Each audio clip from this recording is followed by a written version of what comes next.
Ini wine na woman wa to wa pe me no mu dia na ini me arisi osayogi odobia odekere ido mu na no pe o ini wine we yare ya fe wa kan wa iso wa owu wa yeri wa nfo a inu wa do gwa lo wa de na no ma o si ma ya fo opo ini Jesus Christ no me wa fa oba to pe ise.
Yo so enete ora gba begbe mega ni na so we ni na de I saw do girere o wa begbe girere o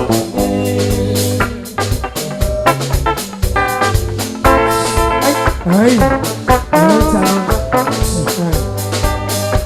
iku mateme oku maya tete na popo ma sonera me la ona ku ya pe ni na ya wo me que no cabo, que no yesadio, magaño ni esi, e nada se guase. Ay sano,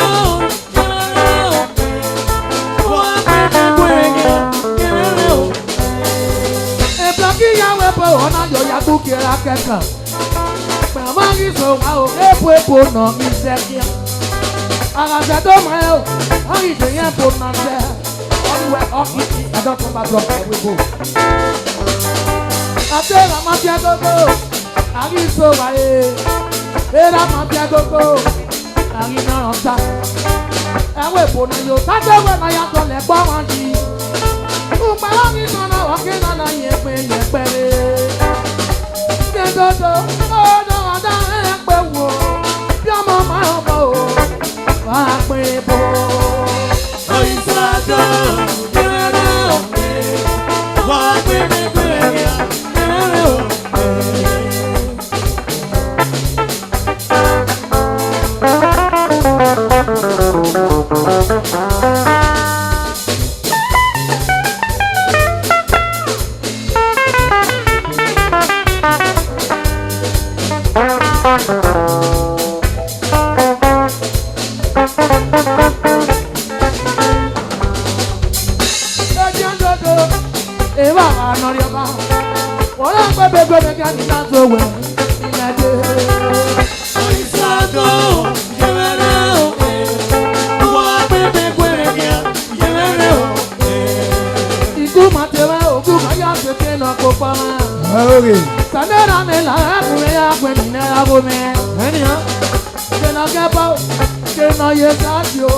Yamanyu ni mesi, ena kase wese.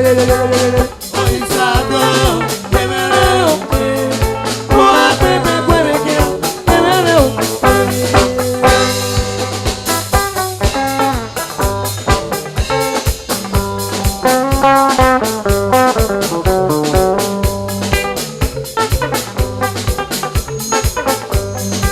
Gele gele na o. Yamunite wa ya wese, wa ukona kuta. So popano, eso ye no pi wese. Ah no, ya tole na moyi, moyi mao.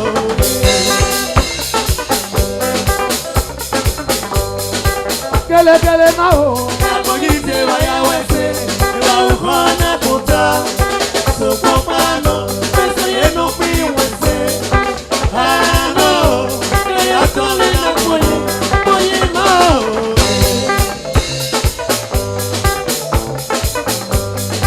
Abahima o. Ewa ukona konta. Ese mabama, esa yeru, okuga tusa, aye la moto, ese rabiyawo, aye wamenzo, ese mabama, ima wena pane ese na u, iya kwa ima o. Mengu bene nokyo, Ema bomeo, kadira enokye, ema bomeo. eni dame, Ia buyeme, ela mokie, ia kia miyare o. Iye mokie, ia kia miyare. Owe ni beke noke, oni wiyo kwene o. Taga usime na sagite ramela. Ije Solomon, ugane wuki, la oge yaruo, ama yebe mi ekpetore.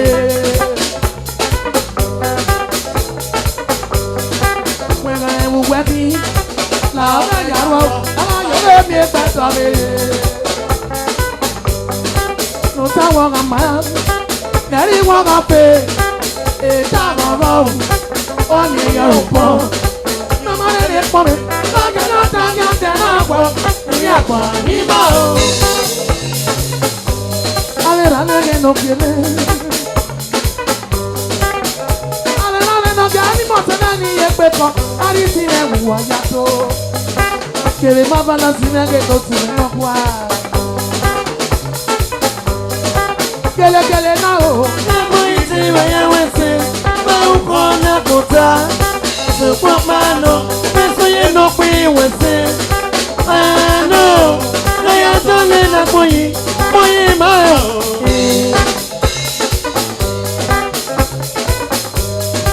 Mengu bene nokyo, Ema bomeo, mendira enokye.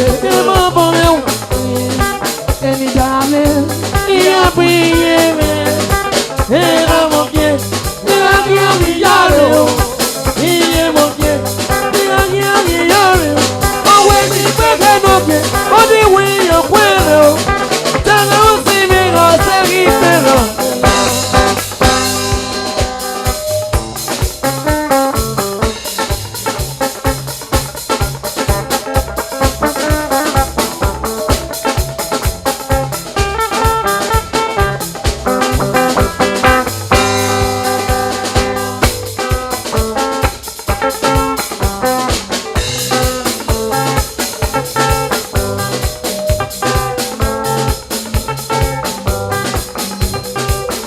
Ogi wengare pe maluwe, wengi sonowe o. Nakumengare punya nenia yaki nepere, okina o ya o.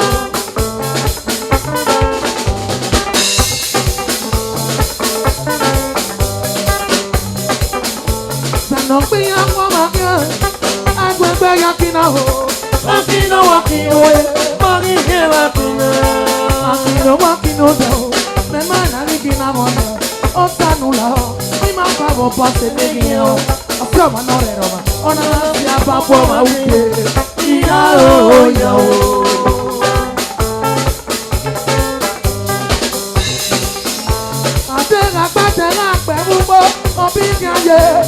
no jawa nega ku bata mu be gboje ya mo na ga de o ba se le yan yo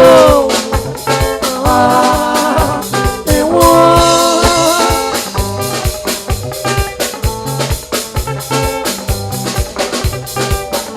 sino bi ya mo ma ganye agbe ya kina o akina wa kino mangi kewe kino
bòmínì, ọgbọ́n bí sí ìgbòho náà.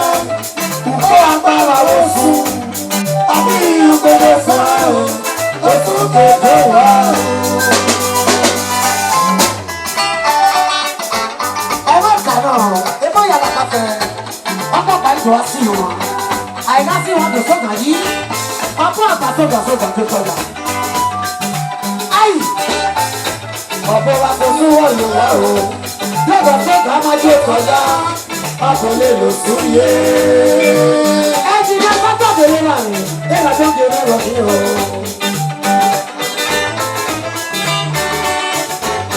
Kíkẹ́lí ààrẹ gbà, ọmọ o, làbọ̀ mi sì yẹ sọ̀sọ̀ o. Ilé náà, ìyàrá kò náà nà wá gbé. Àwọn ẹ̀ka mẹ́kọ̀ọ́ yẹn nà gbé o. Púpọ̀ ìbàdàn òjò sára. Wọ́n tó bí ẹsẹ̀sẹ̀ ooo. Bọ́dé ìyàwó ọmọ tànà wọ́n máa yí gbogbo náà kí. Bọ́dé ìyàwó sílẹ̀ bí abẹ́ kò tọ́. Ìyàwó kókókó. Dúró yóò yẹyẹ. Ọ̀wọ́ yìí gbogbo wa. Ẹ̀jìn ní afẹ́kọ̀ọ́ náà lè lè rẹ̀ o.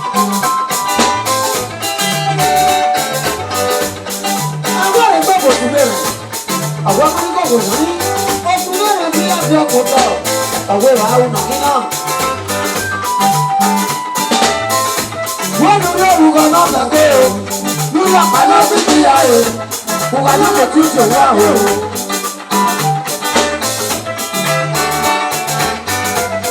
Ìwé ìwé wàá wù nàkí náà.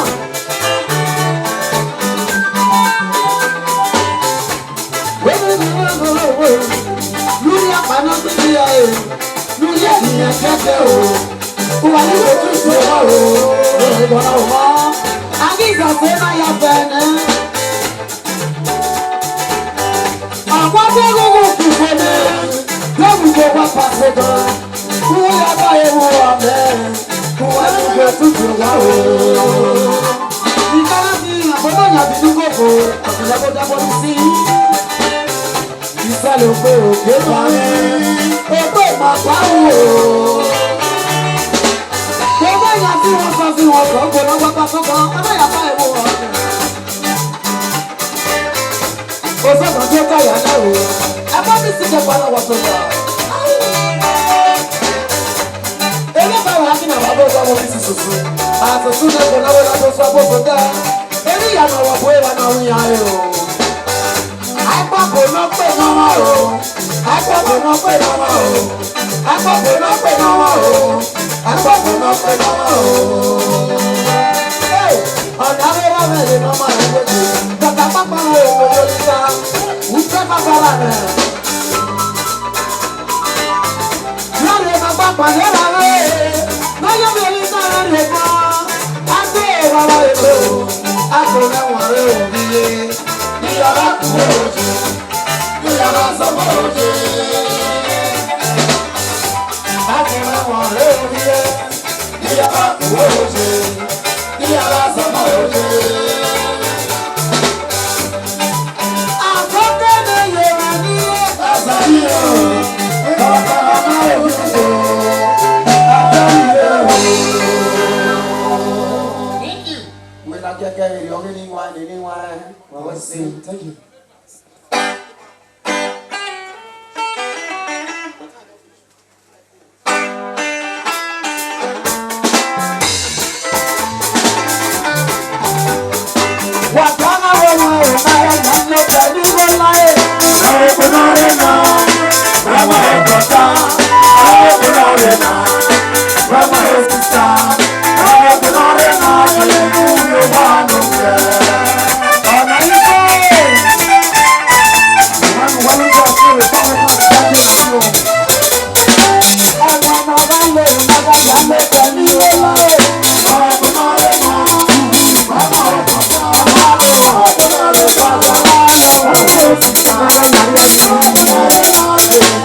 Wow.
And I'm being Italian Hotel. Baba, we want to say for this great opportunity you give to us today. They tell me give out your way. Evogeria. Igwe waye wakarawe baba. West. Ningwa nibere. Wakia wa isowa. Ojak morira wa. Ore inira wa. Wa ibi okwe kinapi lipe. Omonobane do atokpe.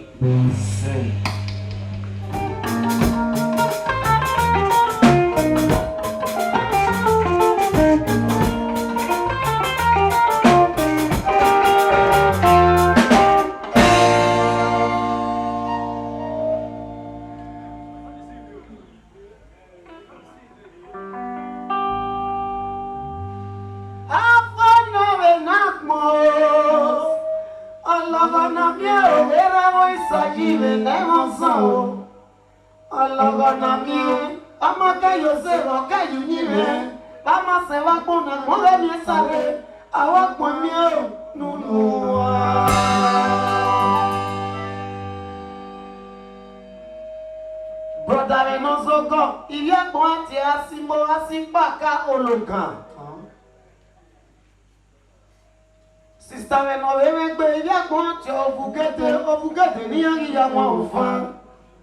Mais nous, le point nous verrons, il y a bon Oviapo, Nine Yalu. Tata Nota Numayera, il y a Gona Numayera. Tata Nota Numayera, il y a Gona Numayera. Tata Nota Numayera.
that we commend the effort of the proprietor and owner of this place.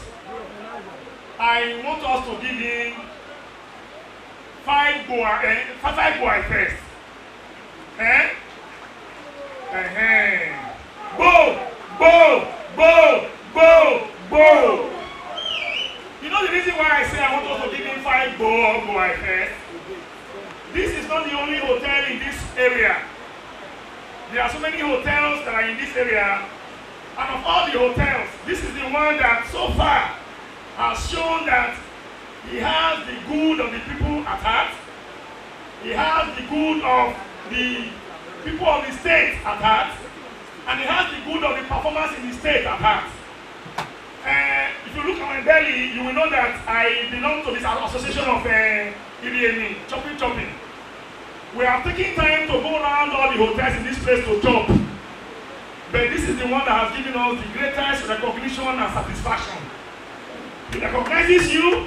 If you I want us to give this man a round of applause, please. He appreciates you.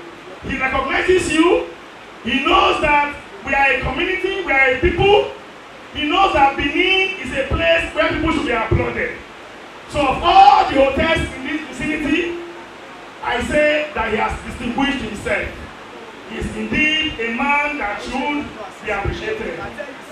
Because of what he has done, personally, I know a little about social media marketing. I have chosen today to be the social media marketer for this organization. Yes. I will run adverts for this organization. I will make posts for this organization. I will do everything I can for this organization because of what this man has done. Yes. And don't go and think that it is because I am hungry. I'm not a hungry man. But because of what he has done, I have been touched. So, that aside, let's not go to the results and make our announcement. Before we started, we agreed that we are going to have 100 points shared into 10 various areas of criteria to determine who the winner is going to be. 100 points. Each criteria will carry 10 points. And we discussed it among ourselves. We showed the proprietor, and he agreed that for truth, we should use this criteria that we want to use. What are the criteria? The first one is presentation. When you come on stage, how do you acknowledge the people? Thank God the rain is falling, and I'm sure that nobody will enter the rain now. So you can listen to me. How do you present yourself? How do you present yourself? Do you tell people, hi, how are you? Or do you show that you are a son of the soil? Second one is stage performance. How does your performance move the people on stage? Number 3, arrangement of songs. How well do you arrange your songs? Do you move from high tone songs to low tone songs, or you just move, haphazardly or zigzagly? The other one is full packaging. Knowing that this is a well-respected event and the man has spent money to package this event, how did you package yourself for today? Did you just come and wear racks and come here? Did you wear the right costume for your people? How did you package yourself for today? The other one is humility. Who are you? Are you the mighty and high who feel that you have arrived and you don't have time for people? Or are you the one that is humble and you see people and you recognize them? How well do people accept you? And we determine that by how many people that came out to spray you money when you were playing. Outside N&B, who of course you spray everybody. Who else came out to shower you with love when you were playing?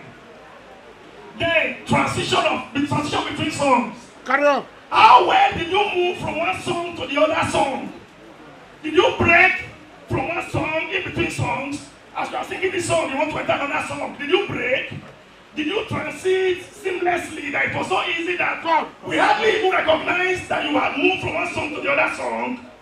Then your time management and time maximization. How well did you manage your time? How did you maximize your time? How many songs did you sing within your 20 songs? How soon or how early did you finish before your 20 minutes? Then, your song ownership. The song that you sang. Which of them is your song? Did you just came here to sing a Kabaka song? Olita song? Do you have any of your songs that you sang for us today?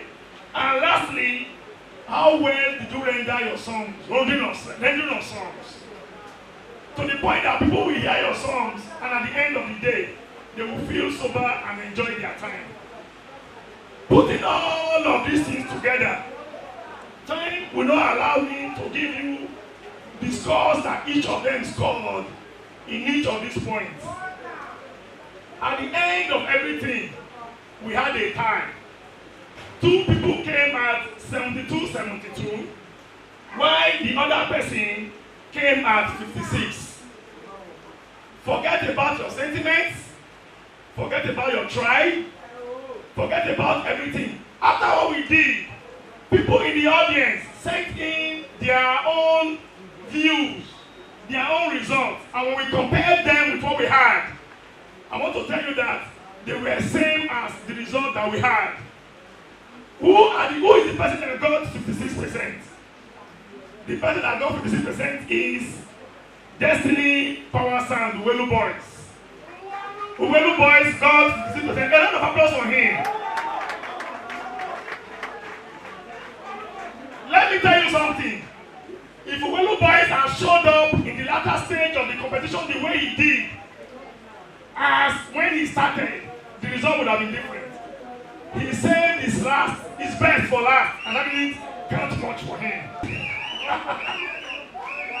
Whoa! A round of applause for him, please. A round of applause for him, please. Then, having considered all the options available to us, Harrison and Chukwudi got a tie at 72 points.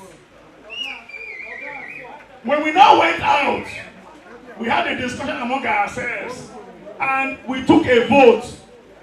Of the 9 of us that were there that took the vote, 2 people voted for Harrison. A round of applause for him.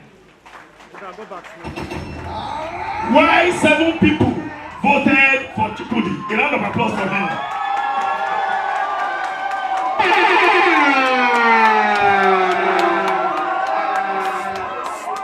So that means that for the day, Chukwudi took the day.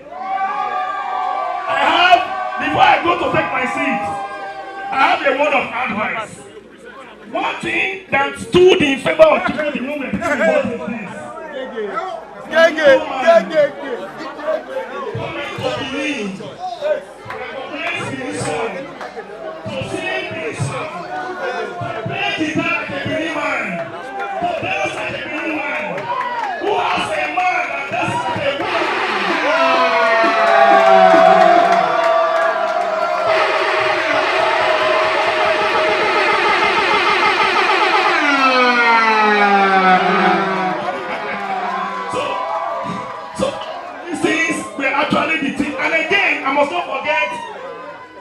I must not forget his humility. Chukwudi is humble. He acknowledged his boss. He came to swear his boss. He knelt down for his boss. And all of these things put together, we actually gave Chukwudi the day. So, for us to accept the result as it is, let us, Chukwudi, and I want to advise all our Benin boys to go to the drawing board. Drop your English music. I am a normal man, I'm not a Benin person, but we love tradition, we love our culture, we want a continuation of what we are seeing now to continue. If you are singing Benin song, who will not take over from Osanomore? If you are singing Benin song, who will take over from him? So go back to your roots and start singing Benin songs. So this is the verdict of the committee. And I assume and I believe that all of us will accept the result. Thank you so much for everything.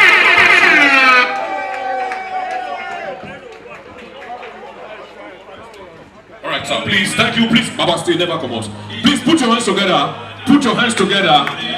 Put your hands together for all the performers and all the artists. Thank you so very much. Thank you. Please clear the stage. If you know you are not a part of this event, I need just only the artists.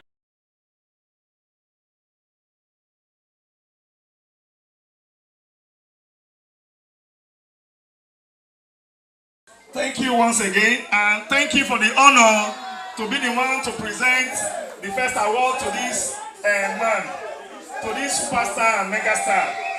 I want to tell you before I present this first award to you that I was still in the village using battery radio to listen to your songs. So it is actually a thing of humility. I feel humbled to be able to present this award to you. You're actually a superstar and a megastar. We appreciate you. Thank you for what you have done this night. Thank you for the greater things that you are going to do. Thank you for keeping our memories alive. And thank you for the legacy that you are keeping alive. So I'm actually a boy to you. So it's actually a thing of humility to be able to present this humongous award to you. In the name of God, and in the name of our God, the Creator, and the owner of this place, and the owner of N&B Italia, I say this, what's this? A washing machine is given to you to give to your wife, to help your kids to launder their clothes, help you launder your clothes, and keep you clean as you go out for events. May God continue to guide you and bless you. All right, thank you so much. Okay, sorry.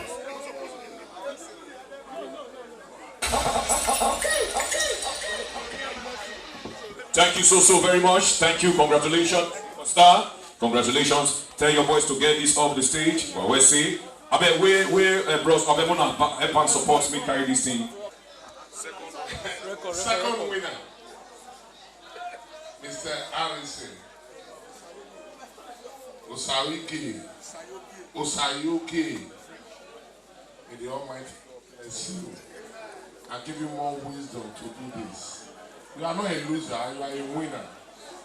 And you will be continuing to be winning in the name of Jesus. And also, we use this medium to thank our brother, Nosa, the owner of N&B. May the Almighty God bless you. What you have just done to all this musician today, may the door of work open for you in Jesus' name.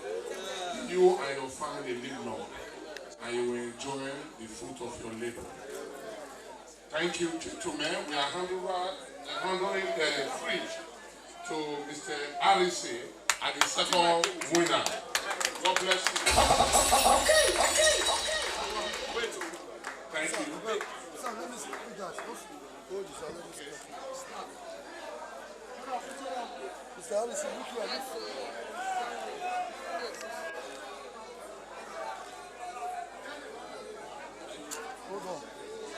Thank you so very much, Daddy Wese Domo Babati. All right, now to the biggest masquerade of today's performance, ladies and gentlemen. You know what time it is.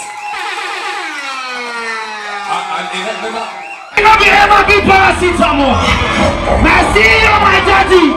The lion is here. Oh, yeah, cool. Oh, busu.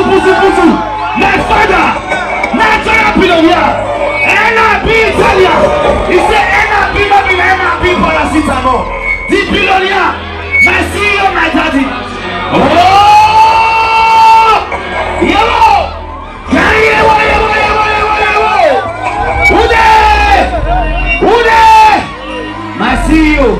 Masio, natural billionaire, N&B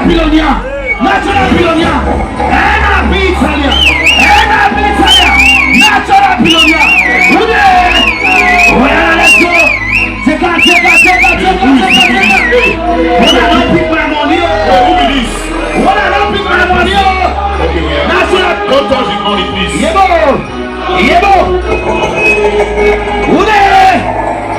N&B Italia. Please, calm down.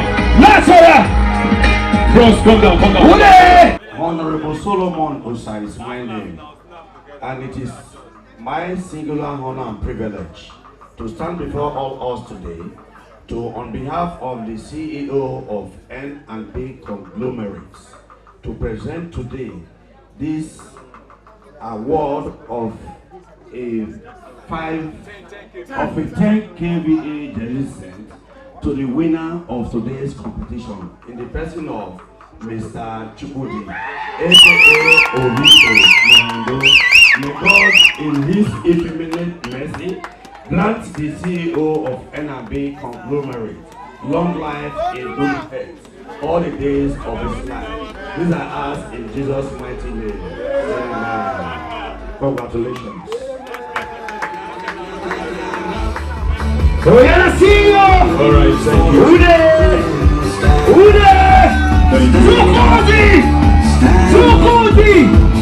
Chukudi! Yeah, Ude, please. Natural billionaire. Ude, please. Congratulations to Chukudi. Champion! Here we go, it's getting close. Now it's just it's just like that.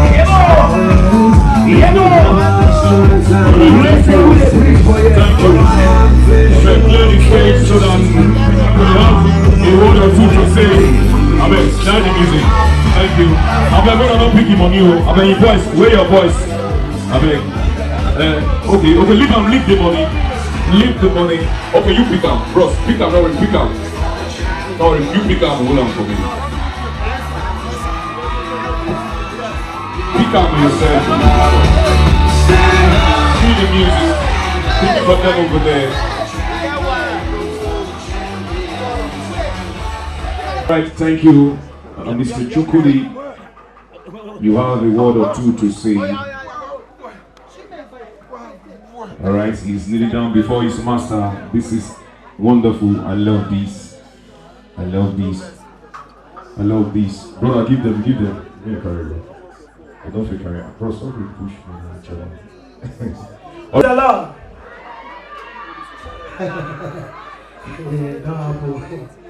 We thank God for everything, because it's not easy. First of all, I will thank my master. It's not easy to Papa and Piquet only play. But now, he still there with me. We still do and I still on the eye.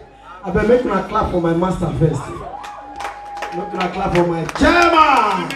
RC Osayoge. Tili Bosa for my chairman. Bosa. Igbo. Baba, your boy a lawyer. I remain lawyer forever. Baba, I talk better. Bless Baba. You born room ye kere. Ye twin in a row away. Una remember Mokoko.